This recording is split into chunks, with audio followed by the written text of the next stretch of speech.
ओम। वैशेषिक दर्शन इस पुस्तक के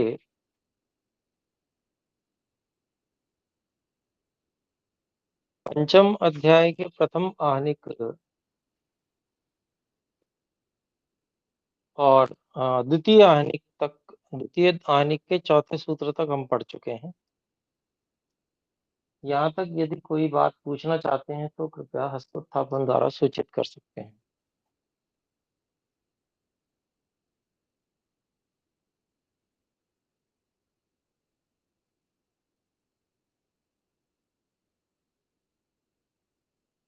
जी, कोई बात नहीं, हस्तोत्थापन नहीं है, कोई शंका नहीं है, तो आगे बढ़ते हैं। देखिए,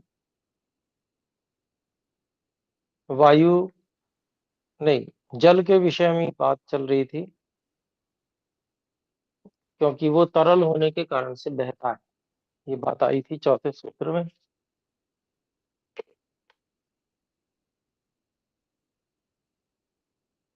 और अगले सूत्र में ऊपर की ओर चढ़ने विषय में बात कही गई है, आरोहणम च। ऊपर की ओर जो चढ़ना जल का होता है वो कैसे है, तो पांचवें सूत्र में कहते हैं, नाड्य वायु संयोगाद आरोहणम।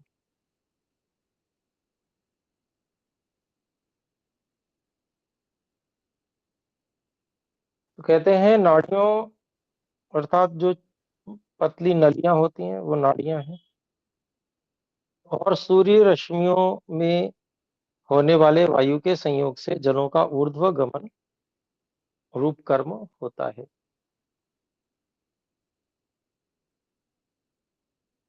क्योंकि नाड़ियों में भी वायु का संयोग रहता है, ऐसे ही सूर्य की रश्मि जो होती हैं वो भी वायु से संयुक्त रहती हैं। तो वहाँ जो वायु का संयोग विशेष है, वह जल के ऊपर चढ़ने में कारण बनता है। तो इसका भाष्य देखते हैं। देखिए,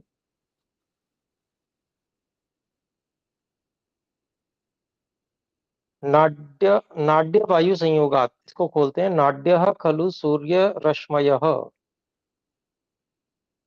शरीर स्नावानश्च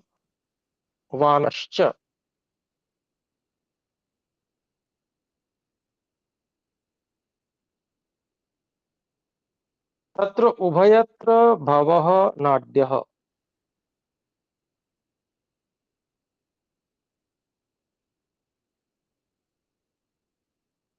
तो कहते हैं कि नाड्य ये क्या है, तो उसके विषय में कहते हैं कि भाई सूर्य की रश्मियां ये है नाड्य।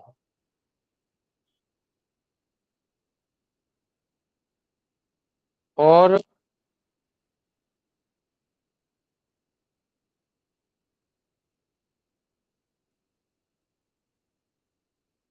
शरीर में जो स्नावान अर्थात स्नायुएं, नाड़ियां,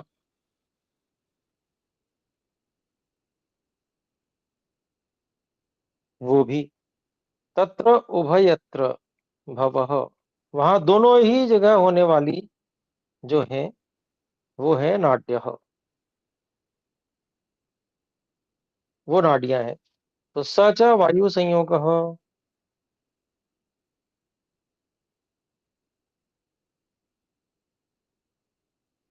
और वह वायु का संयोग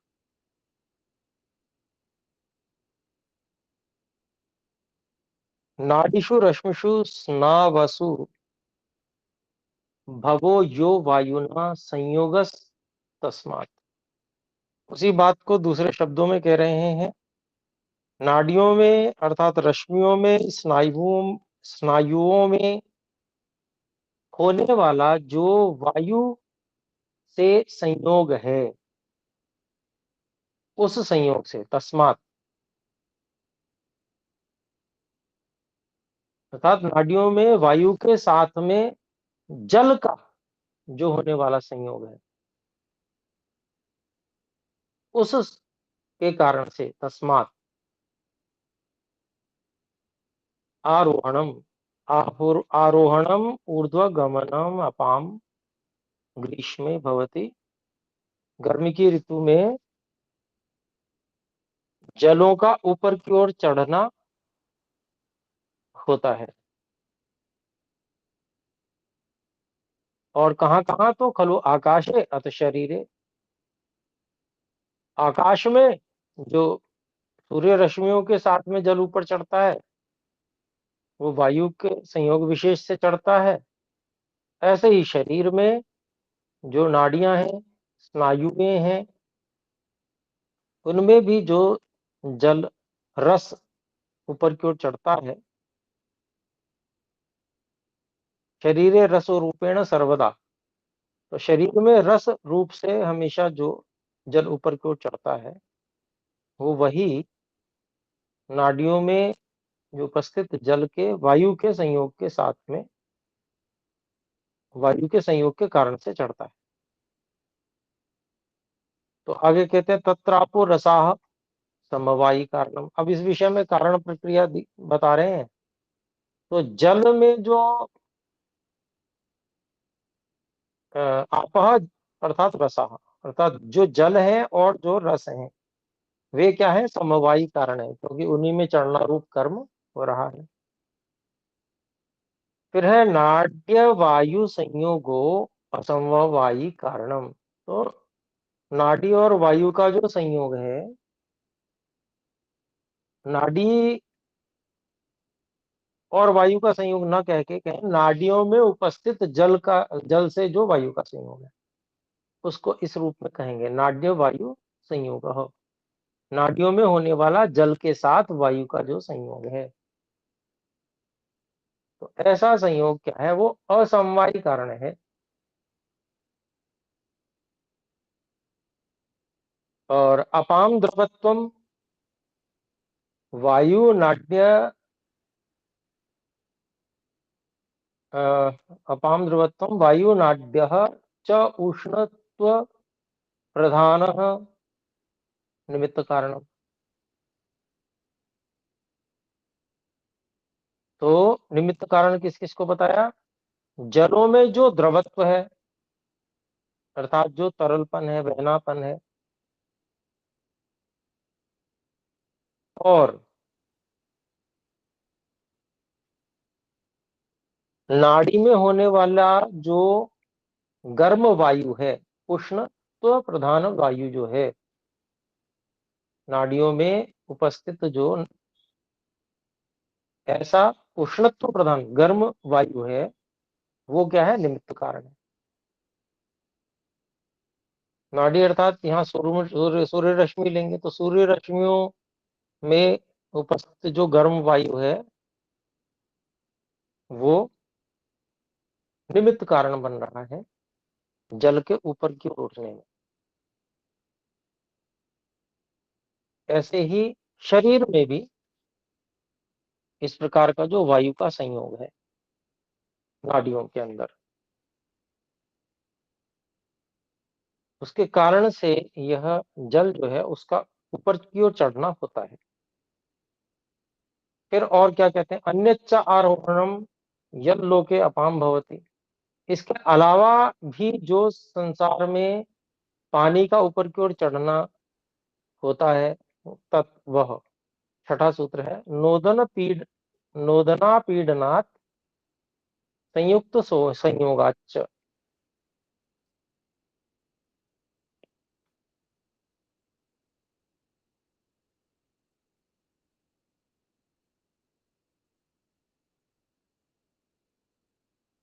तो नोदन अर्थात चोट पड़ना,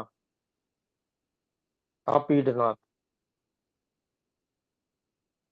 धक्का लगना। तो किसी वस्तु से पानी पर चोट पड़ने से, और संयुक्त संयोगाच्च जो बर्तन है, जो अग्नि के ऊपर रखा रहता है, उसमें जल होता है, तो बर्तन से संयुक्त जो जल है उसके साथ जो अग्नि की ज्वालाओं का संयोग होता है, उसके कारण से जल ऊपर की ओर उठता है। उसे संयुक्त संयोग कहा गया है। तो भाष्य देखते हैं। नोदन कृत आपीडनात् प्रतोदन कृत ऊर्ध्वं प्रक्षेपणात् खलु भवति अपाम आरोहणम।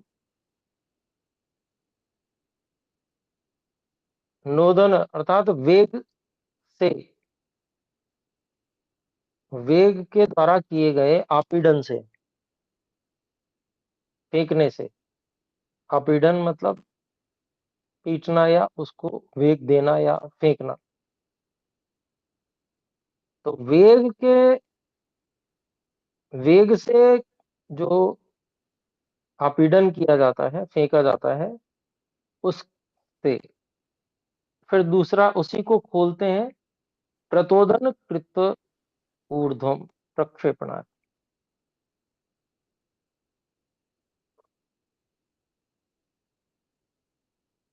प्रतोदन अर्थात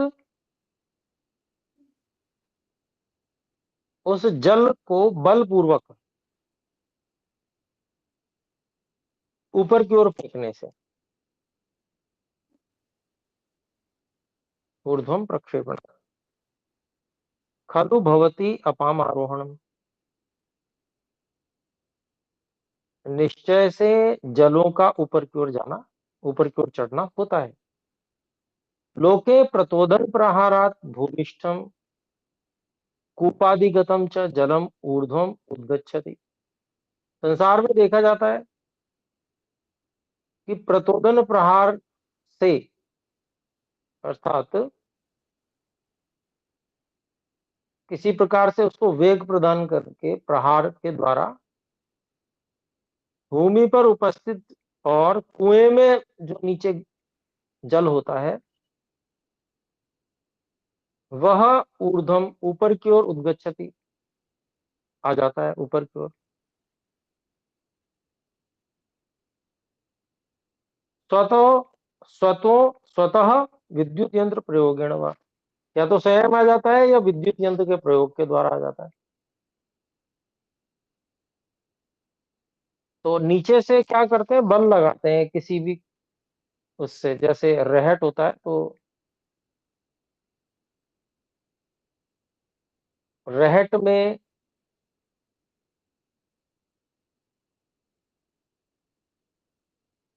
एक जो इस प्रकार की घिरनी लगी रहती है जिसमें खांचे कटे होते हैं,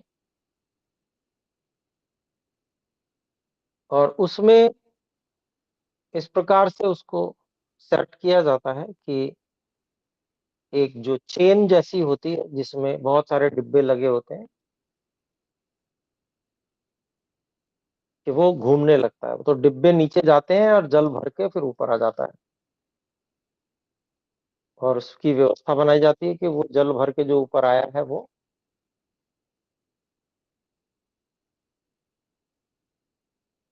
उसके लिए नाली बना दी जाती है, उसमें से होके क्यारियों में पहुंचता जाता है जल। अर्थात नीचे से ऊपर लाने के लिए जो बैल उस रहट को, उस पहिए को घुमाता है, और उसके घूमने से फिर पानी ऊपर आता जाता है। ये व्यवस्था बहुत से भाई बहनों ने देखी होगी। ऐसे ही जब बिजली से उस चक्कर को घुमा देते हैं तो पंप होता है, अब सब जानते हैं, टिल्लू बोलते हैं आजकल उसको। उसमें भी पंखा जैसा लगा रहता है, वो भी घूमता है, उसकी चोट पड़ती है पानी पे तो ऊपर की ओर भागता है पानी, तो दूसरी मंजिल तीसरी मंजिल तक पहुंचा दिया जाता है उससे पानी, उस वेग से। तो ये प्रतोदन प्रहार का ही उदाहरण है।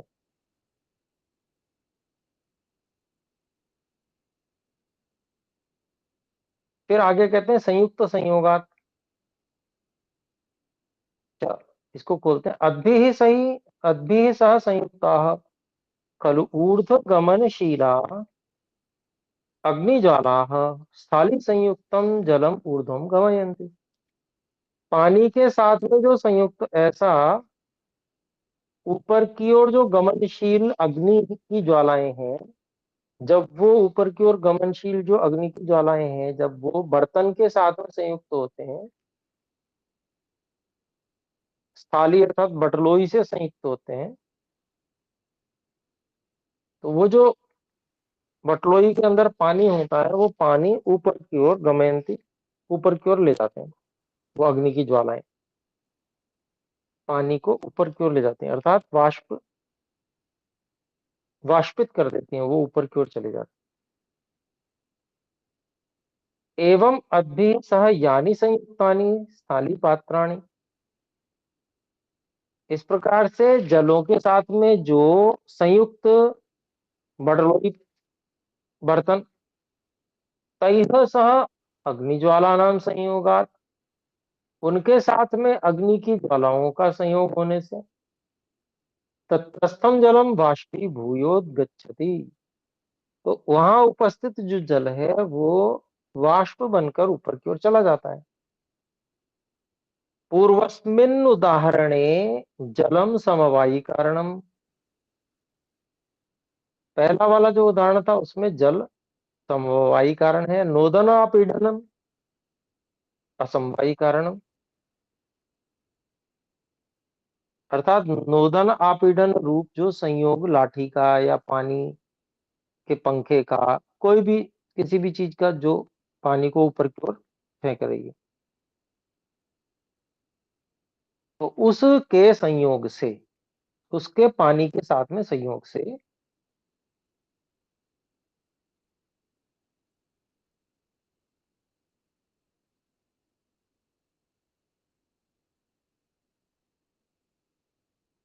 उसका पानी से जो संयोग है, अर्थात जो आपीडन हो रहा है,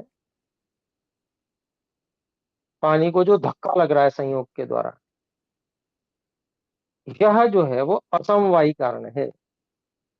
फिर है प्रतोदन साधनम, संयोग को जो लिखा हुआ है इसको कटवा दिया है, क्योंकि संयोग जो है वो असमवायी कारण बनता है, गुण है। तो साधन जो है वह निमित्त कारण बन जाएगा, जैसे पंखा है मोटर का, या डंडा है, तो ये निमित्त कारण।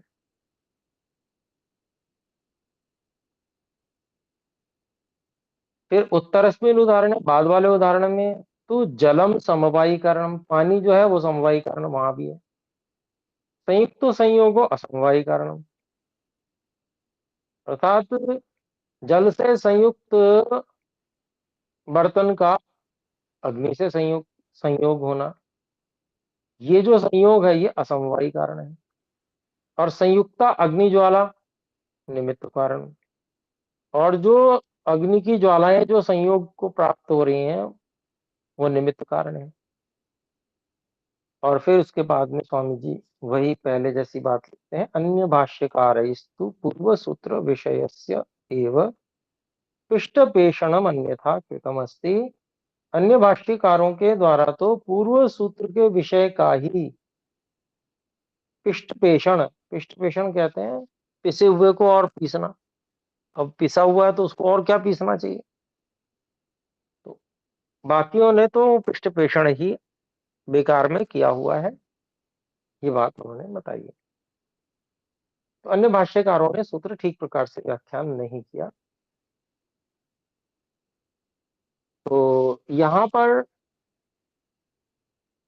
अब हम आगे बढ़ते हैं, सातवें सूत्र की भूमिका है, अथ वृक्ष मूल निक्षिप्तम जलम कथम अभिसर्पति, तो कहते हैं भाई अब यहाँ तो वृक्ष है, तो वृक्ष में तो भाई पंखा भी नहीं लगा हुआ, कोई लाठी से मार भी नहीं रहा, वहां नीचे जो है संयुक्त संयोग भी नहीं हो रहा, वहां कोई आग जल रही हो नीचे से, ऐसा भी नहीं है। तो कहते हैं अथ वृक्ष मूल निषिक्तम जलम, तो वृक्ष में जड़ में दिया गया जो जल है, कथम अभिसरपति, वो ऊपर कैसे चढ़ता है, इति उच्यते, इसके बारे में कहते हैं। तो 7वां सूत्र है वृक्षाभिसर्पणम इति अदृष्ट कारितम। वृक्ष में जल का ऊपर की ओर चढ़ना यह अदृष्ट कारित है। अर्थात जब तक वहां जीव आत्मा रहता है तब तक ऊपर की ओर चढ़ता है। आत्मा निकल जाता है, वृक्ष सूख जाता है, फिर ऊपर नहीं चढ़ता जल, तो अदृष्ट है।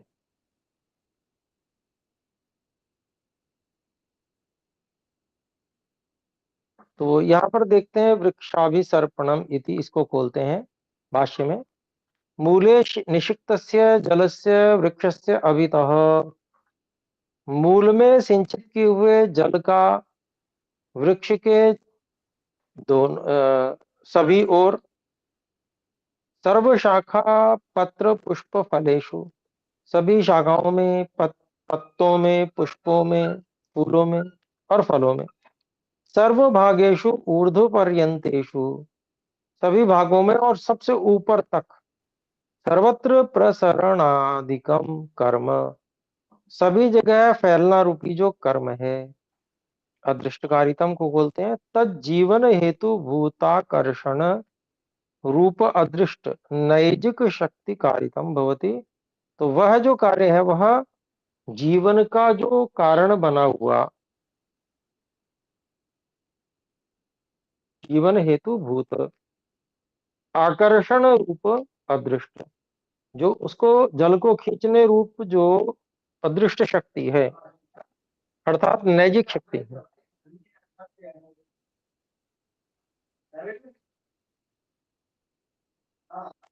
तो नैजिक शक्ति कारितम भवती, वो निज अपनी, उसकी अपनी जो अदृष्ट की अपनी शक्ति के कारण से किया गया ये कार्य होता है।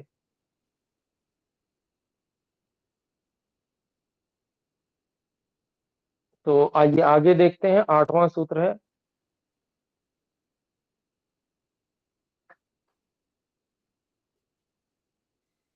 अपाम संघातो विलयनम च तेजः संयोगात्।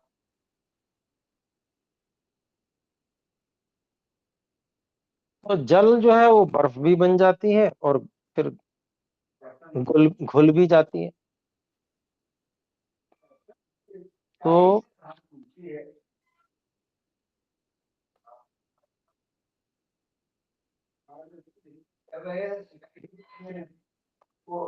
और वो जो है अग्नि के संयोग से होती है।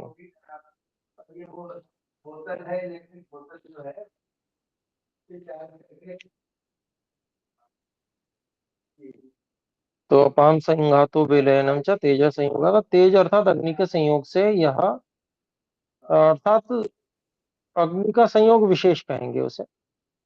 एक तापमान विशेष पे बर्फ बन जाती है और दूसरे तापमान पे वो पिघल जाती है। तो यहाँ पर हम इसका भाष्य देखते हैं। अपाम संघातः विलयनम च तेजः संयोगात्, इसको खोला जाता है, खोला जा रहा है भाष्य में। अपाम संघातो हिम करक आदि रूपेण संहननम कठिनी भवनम कर्म। तो कहते हैं कि जलों का संघात बनना, अर्थात बर्फ, ओला, करक, ओले को कहेंगे तो बर्फ, ओला आदि रूप से उसका संघनन अर्थात कठिन हो जाना, कठोर बन जाना, यह जो कर्म है। तथा विलयनम द्रवीभाव, और उसका पिघलना अर्थात तरल बन जाना, यह कर्म है। यह तेजः संयोगात् भवति, ये अग्नि के संयोग से होता है। तत्र इयान भेदो हिमकरक आदि रूपे संघाते कठिनी भावे, वहां इतना ही अंतर है बर्फ या ओले आदि के रूप में संघात बनने में, कठिनी भावे अर्थात उसका कठोर होने में, अनुद्भूत शांतस्य दिव्यस्य तेजस संयोग, जो उद्भूत नहीं है, प्रकट नहीं है, ऐसे शांतस्य, जो शांत है और जो दिव्य भी है, ऐसे तेजसः अग्नि के संयोग से।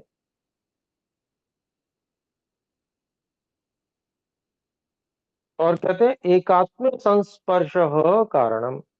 तो ये जो संयोग ऐसा है कि जो थोड़ा सा संयोग है, अर्थात मात्रा बहुत कम है, ऐसा अग्नि का संस्पर्श जो है उसमें कारण होता है।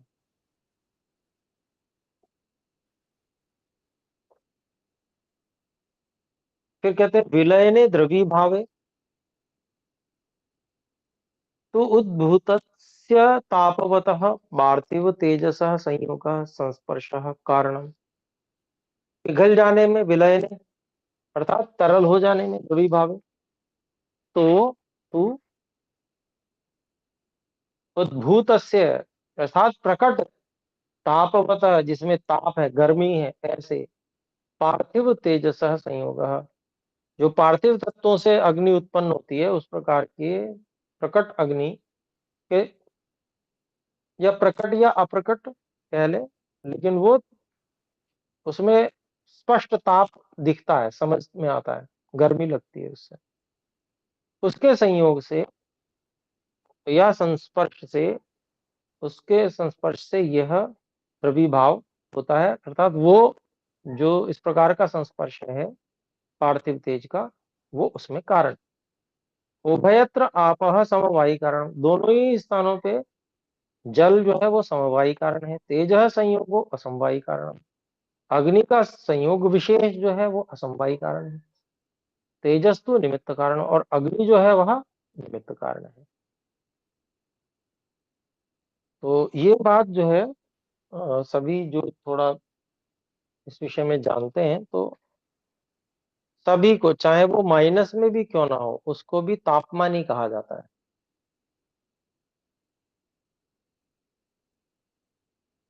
जी, हस्तस्थापन हुआ है तो बोल सकते हैं। प्रणाम आचार्य जी। प्रणाम जी। आचार्य जी, जो इसमें जो कर्म बताया है ना, तो उत्क्षेपण, अवक्षेपण, इन 5 कर्मों से अलग है ये कर्म? तो ये भी उन्हीं कर्मों में से ही माना जाएगा, या फिर ये कर्म शब्द का कुछ अलग से अर्थ लिया जाए यहाँ पे? नहीं नहीं, कठिनी उसी में भावना में। माना जाएगा, उसी में माना जाएगा जी कर्म तो। तो ये कौन सा अकुंचन प्रसारण कर्म, ये हाँ अकुंचन जी, हाँ कर्म जी, माना जाएगा? हाँ जी, हाँ जी, आकुंचन हम्म, प्रसारण के अंतर्गत आ जाएगा, बिल्कुल। ठीक है, धन्यवाद। धन्यवाद। तो 9वें सूत्र की भूमिका देखते हैं। अपाम विलयने तो प्रत्यक्षम तेजः संयोगः कारण। जल के पिघल जाने मतलब विलयने अर्थात तरल हो जाने में, तो प्रत्यक्ष अग्नि का जो संयोग है वो कारण है। दृश्यते कारण दिखता है। परंतु कर्कादि रूपेण संघाते संघानने कर्मणि तेजः संयोगः कारणमिति कथम ज्ञायते। तो ये तो साफ दिखता है कि पिघलने में अग्नि का संयोग वहां कारण दिखता है, लेकिन जो ओला आदि के रूप से जो संघात बनता है, उसका कठोरपन आता है उसमें, ये जो कठोरपन वाला जो कर्म है, इसमें अग्नि का संयोग कैसे कारण है, कैसे जाना जाता है कि अग्नि का संयोग कारण है, अत्र उच्यते, उसके बारे में बताते हैं। कहते हैं तत्र विस्फुर जथुर्लिंगम।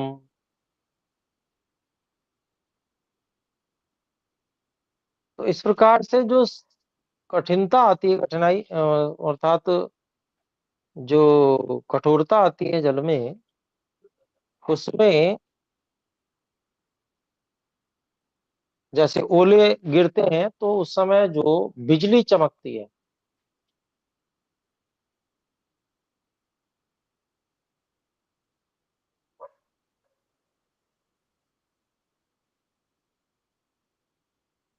और आवाज आती है बहुत जोर की, तो वो उसमें प्रमाण है। क्योंकि जब ताप विशेष चाहिए, तो अगर ताप अधिक है तो वहां से ताप को निकल जाना चाहिए। तो वहां से बिजली रूप में ताप निकल जाता है, जिसके कारण से वो ओले बन जाते हैं। उसको जो विशेष तापमान चाहिए वो मिल जाता है।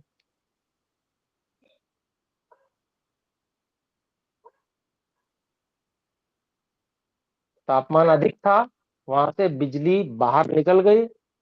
जब बिजली के रूप में ताप वहां से बाहर निकल गया तो वहां पर वो जो जितना ताप अपेक्षित था बर्फ बनने के लिए वो मिल गया, और वहां पर जल का संघनन संघात रूप हो जाता है। तो इसका भाष्य देखते हैं। तत्र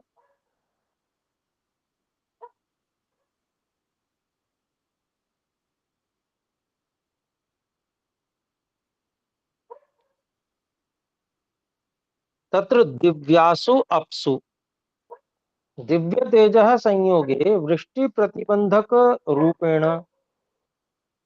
तो इस विषय में दिव्यासु अप्सु, जो दिव्य जल हैं अर्थात जो आकाशस्थ जल हैं, उनमें दिव्य तेज संयोगे, दिव्य तेज का संयोग होने पर वृष्टि प्रतिबंधक रूपेण,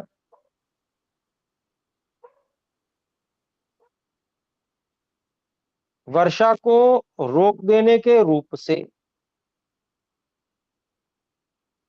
तथा कर्कादि संपादक रूपेण, और ओले आदि के बनाने के रूप से, वर्तमाने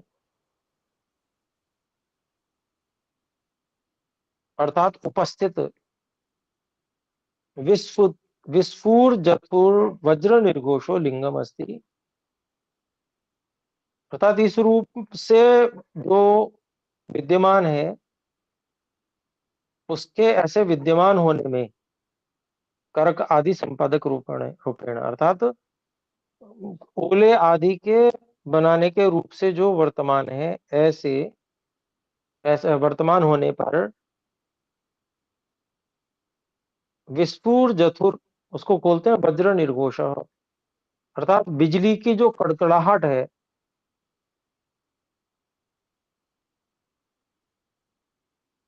लिंगम अस्ति, वो प्रमाण है। कहते हैं यतो ही विद्युत प्रकाश है पूर्वम दृश्यते, क्योंकि विद्युत का प्रकाश जो है वो पहले दिखता है। पुनर्वज्र निर्घोष है श्रूयते, फिर उसका जो गड़गड़ाहट है वो सुनाई देती है। तत्कालम ही कर्का अवपतंती, और उसी समय फिर ओले गिर जाते हैं।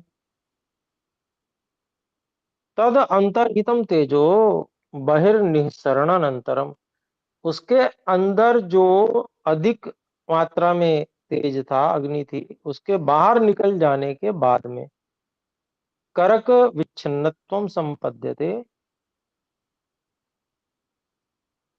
ओलों का इकट्ठा होना ऐसा होता है। ओले इकट्ठे होने शुरू हो जाते हैं वहां पे और गिरने लग जाते हैं।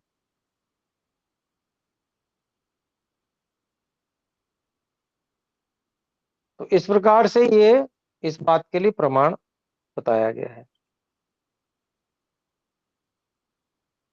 तो अब कहते हैं, देखिए आगे, अथ च तत्र, ये तो हमने साक्षात देख लिया और अनुमान कर लिया कि भाई क्योंकि वहां से तेज अग्नि बाहर निकल गई है, तो वहां जितना तापमान अपेक्षित था वो तापमान मिलने से बर्फ बन गई।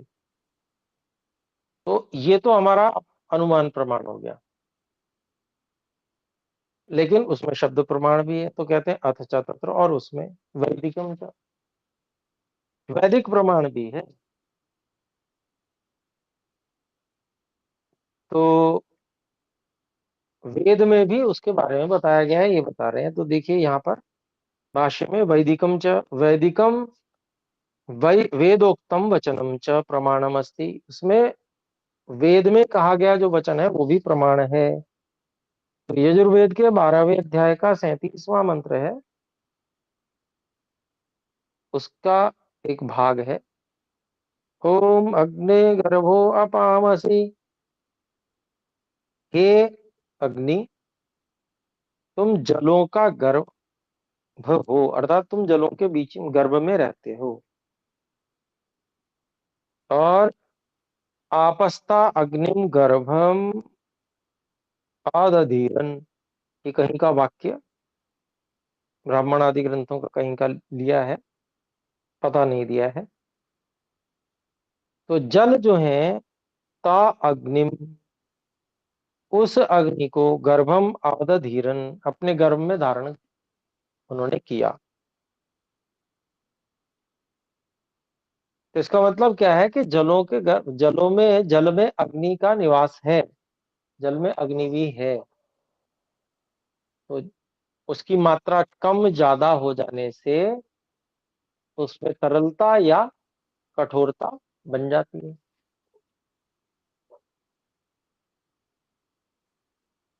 फिर आगे कहते हैं 11वें सूत्र की भूमिका में, अथ कथम स्फूर्जथुर उत्पद्यते प्रसंगत उच्यते। तो स्फूर्जथुर गर्जना को कहते हैं। तो फिर ये गर्जना क्यों उत्पन्न होती है, उसके प्रसंग से बताते हैं कि भाई ये गर्जन क्यों होता है। तो कहते हैं अपरम संयोगात विभागाच्च स्तन नो हो। तो जलों के संयोग होने से, आकाशस्थ जल के बहुत बड़े बड़े समुदाय समूह होते हैं, बहुत बड़ा, जैसे इतना जितना समुद्र धरती पर है उससे भी बहुत बहुत बड़े बड़े जल समूह आकाश में। तो आकाश की तो हम आकाश कितना बड़ा है, उसमें कितना जल है, उसकी कोई कल्पना ही नहीं है हमारे पास में।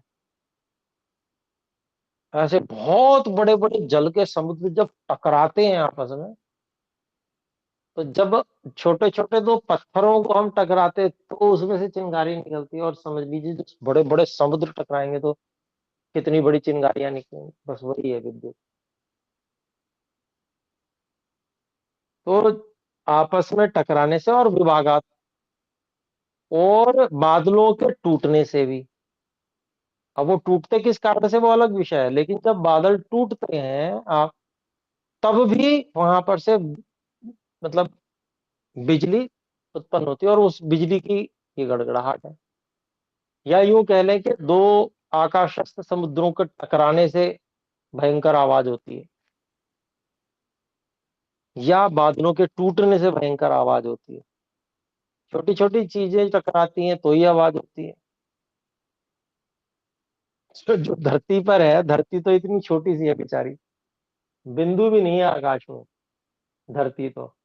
पूरा अगर सूर्य का सौर मंडल कहें तो वो एक बिंदु के समान है आकाश के अंदर, वो भी सबसे छोटा बिंदु कहा जाएगा। तो ये धरती पर कुछ छोटी छोटी चीजें टकराती हैं तो ही आवाज होती है, तो समझ लीजिए आकाश में जो भयान इतने बड़े बड़े समुद्र टकराएंगे तो कितनी आवाज होती है। तो सुनते ही है भयंकर आवाज होती है, लोगों के हृदय कांप जाते हैं, इतनी भयंकर आवाज होती है।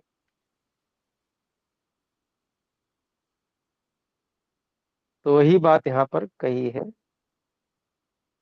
कि बादल आपस में टकराने से और बादलों के फटने से बिजली की गरज उत्पन्न होती है। नो हो ध्वनि ही जायते।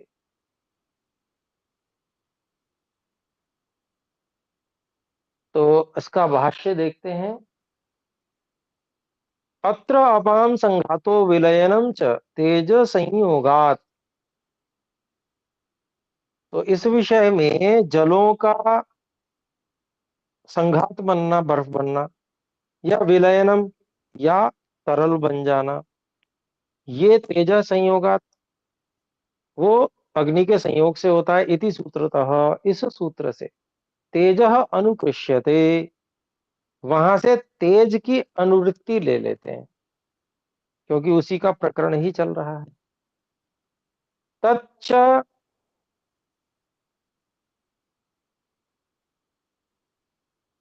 अब ये जो पढ़ तो लेते हैं इसको, लेकिन कटवा दिया है स्वामी विवेकानंद जी ने, लेकिन पढ़ लेते हैं क्या कहा जा रहा है। तच्च संयोग विभाग योर यथा क्रमम अपाम इति शब्देन स्तनित नोह इति शब्देन सह अभिसंबध्यते। और वह जो तेज है, जो उसकी अनुवृत्ति लाई गई, और वह तेज संयोग विभाग, इन दोनों शब्द जो सूत्र में पढ़े गए, संयोगात विभागात च, है ना, इन दोनों शब्दों से यथाक्रम क्रम से अपाम इति शब्देन, जल इस शब्द से, स्तनयित्नोः इति शब्देन सह, और स्तनयित्नः नोः इस शब्द के साथ में अभिसंबद्ध जुड़ता है, संबंध बनाता है। तथा कृत्वार्थ योजना खलु ईदृशी यत्, उस करके, उस प्रकार से अर्थ की जो योजना है वो इस प्रकार की है, यत् की अपाम संयोगात को खोलते हैं, तेजसा सह अपाम संयोगात, अग्नि के साथ जल का संयोग होने से, तथा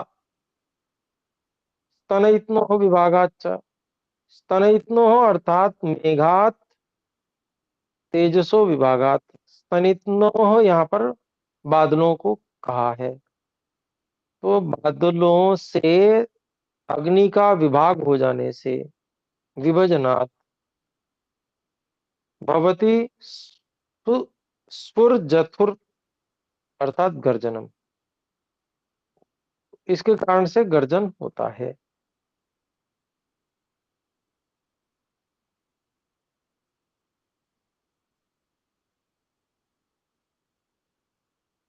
तो जब यहाँ ये कह रहे हैं कि मेघ से तेज निकलता है तो गर्जन होता है,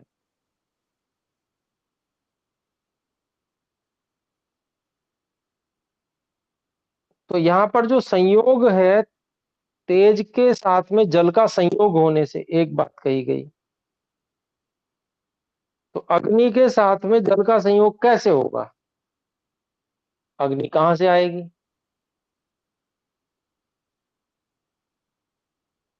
तो इसलिए ये मैं समझता हूं कि स्वामी जी ने कटवाया है।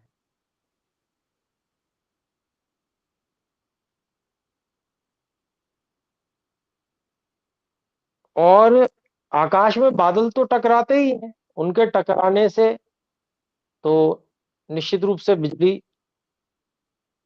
उत्पन्न होती ही है, तो वो सीधा सीधा उसका अभिप्राय है, तो इसके भाष्य को ध्यान देके सूत्रार्थ पे ही ध्यान दिया जाए। जी बोले। कितना कितना कटवाया आचार्य जी? है जी, कहाँ से कहाँ तक का कटवाया है, कच्च से लेकर? ये हाँ तच्च से लेकर अंत तक हटवा दिया है, और सूत्रार्थ जो लिखा हुआ है उसी के अनुसार समझ के चलेंगे, ठीक है। कच्च से लेके तच्च से लेकर अंत तक, स्फुर जथुर गर्जनम इत्यादि, ये लिखा है ना 11 में, 11 अंत में लिखा हुआ है। तो आज इतना ही रखते हैं। अच्छा पूरे? आपकी आवाज कट रही है तो मैं कुछ समझ नहीं पा रहा हूँ आप क्या कह रहे हैं, कटवा दिए। तो कोई बात नहीं, आप लिख कर भेज दीजिएगा, अगली आपकी शंका का अगली कक्षा में समाधान। बस चलिए अभी विराम करते हैं, एक बार ओम का उच्चारण करें। ओ